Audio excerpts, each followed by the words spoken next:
Allrounder Glenn Maxwell ఈ మ్యాచ్లో అత్యంత చెత్త రికార్డును తన పేరు లిఖించుకున్నాడు.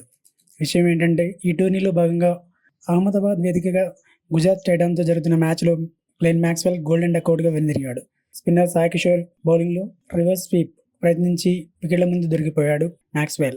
ఒకవేళ మ్యాక్సీ రివ్యూ తీసుకుని ఉంటే అవుట్ అయ్యే ప్రమాదం నుంచి తప్పించుకునేవాడు.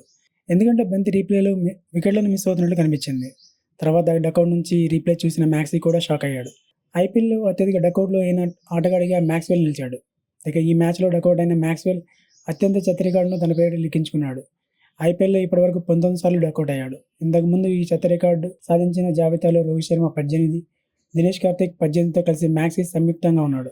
ఇప్పుడు తాజా మ్యాచ్లో ఈ చెత్త రికార్డును తన ఒక్కడి ఖాతాలో వేసుకున్నాడు. రివ్యూ తీసుకుని ఉంటే ఇలాంటి చెత్త రికార్డు నుంచి తప్పించుకునేవాడు. ఏది ఏమైనా పంజాబ్ కింగ్స్ ఈ సీజన్ను విజయంతో ప్రారంభించింది.